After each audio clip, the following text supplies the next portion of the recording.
Bayangkan skenario ini terjadi 2 tahun lagi. Musim dingin di Eropa sedang ganas, ganasnya salju tebal menutupi panel surya, angin berhenti berhembus, kincir angin mati.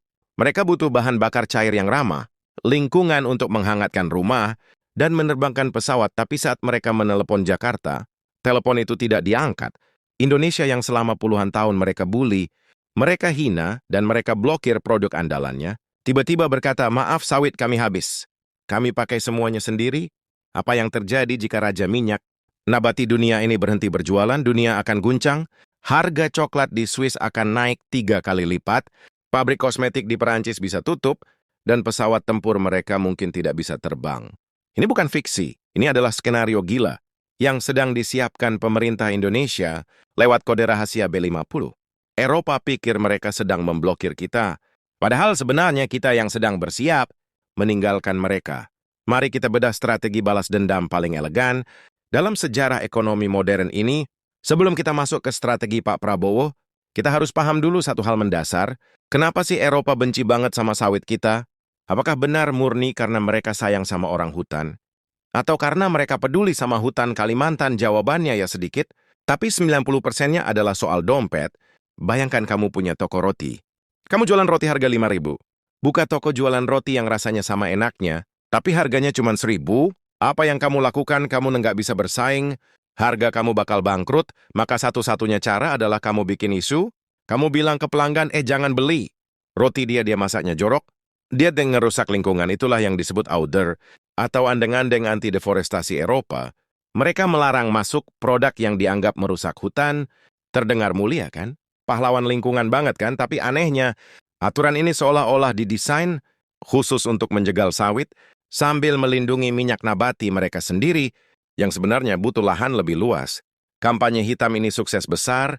Di supermarket Eropa ada label, palm oil free, bebas minyak sawit, yang dianggap keren. Akibatnya petani sawit kita di Riau, di Jambi, di Kalimantan, sering kiali gigit jari, karena harga tandan buah segar TBS dipermainkan pasar. Global selama bertahan-tahan kita posisinya mengemis, kita lobby ke WTO, kita protes. Kita marah-marah, tapi Eropa tetap tutup kuping, sampai akhirnya Indonesia sadar, buat apa kita paksa jualan ke orang yang nggak mau beli? Disinilah strategi gila, itu dimulai visi presiden terpilih, Pak Prabowo melanjutkan pondasi yang dibangun. Pak Jokowi sangat jelas swasembada energi. Kuncinya ada di huruf B, 35 B40, dan target utamanya B50. Buat yang belum paham, simpelnya begini. B Giga 5 artinya, dalam satu well bahan bakar diesel yang kamu beli di SPBU, 35%-nya adalah minyak sawit FEM, sisanya solar fosil. Kalau B50 artinya separuh tangki truk kamu, isinya adalah keringat petani sawit Indonesia. Kenapa ini jenius? Pertama, kita mengurangi impor minyak TET, Indonesia keluar uang ratusan. Tapi iya, cuma buat beli minyak dari Arab atau Afrika, buat dibakar di jalanan, dengan B50 uang ratusan. Pudor Sirwesero itu tidak lari ke luar negeri. Uangnya muter di dalam negeri. Dari supir truk bayar ke SPBU, SPBU bayar ke pabrik biodiesel, pabrik beli sawit ke petani. Ekonomi rakyat hidup ibarat ember yang bocor. Selama ini kita sibuk isi air, cari duit tapi bocor terus buat beli bensin. B50 menambal kebocoran itu. Tapi tunggu dulu, ini nggak semulus jalan tol. Pasti ada pro dan kontra. Banyak yang bilang, "Bang, kalau sawit dibikin bensin, nanti harga minyak goreng naik enggak? Nanti kita masaknya gimana?" Nah, ini pertanyaan valid. Menurut kalian gimana? Rela enggak harga gorengan naik sedikit? Demi negara mandiri, energi atau perut tetap nomor satu? Coba debat di kolom komentar ya. Saya mau baca argumen kalian lanjut. Dampak kedua dari B50 adalah supply shock ke dunia. Kalau Indonesia menyedot separuh hasil sawitnya untuk dijadikan bensin sendiri, artinya stok yang dijual ke luar negeri tinggal sedikit. Hukum ekonomi berlaku, barang langka, harga mahal, Eropa yang tadinya sok jual mahal bakal panik, India dan Cina bakal berebut sisa stok, posisi tawar kita berubah, dari pengemis menjadi penentu harga, prick maker, tapi senjata pamungkasnya bukan di darat, tapi di langit. Perkenalkan Bioafter. Indonesia sudah berhasil. Uji coba pesawat terbang komersial menggunakan bahan bakar campuran inti sawit, dari Jakarta ke Solo sukses tanpa mogok. Ironisnya, Eropa sendiri punya aturan baru, 2025 ke atas.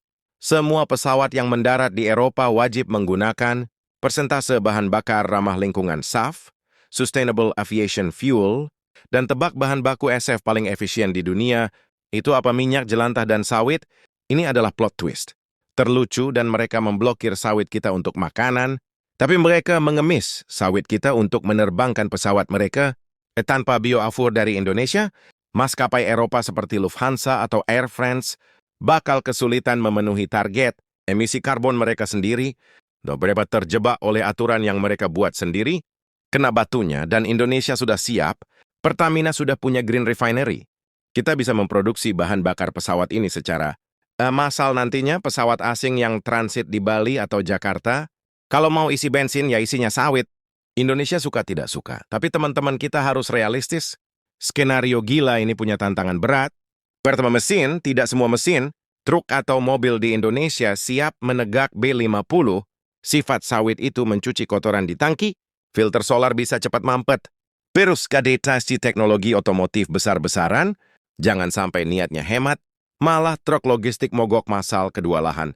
Jika kita butuh sawit sebanyak itu untuk energi, apakah kita harus membabat hutan lagi? Kalau ini terjadi, tuduhan Eropa jadi benar dong. Tantangan Pak Prabowo adalah meningkatkan produktivitas. Bukan luas lahan, caranya replanting, peremajaan pohon sawit tua yang loyo, diganti bibit unggul yang buahnya lebat, jadi nggak perlu tebang hutan lindung, cukup optimalkan kebun yang ada. Ketiga serangan balik, Eropa pasti nggak diam.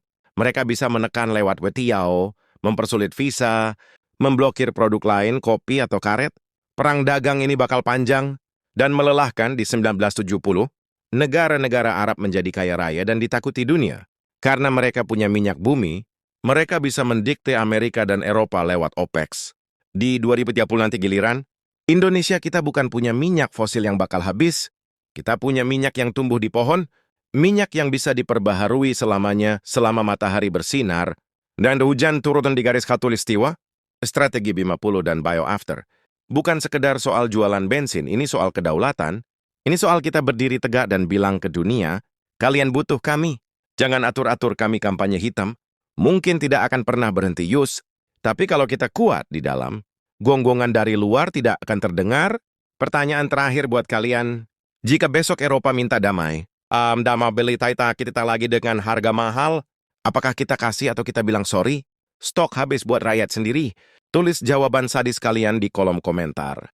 Terima kasih sudah menyimak sampai akhir.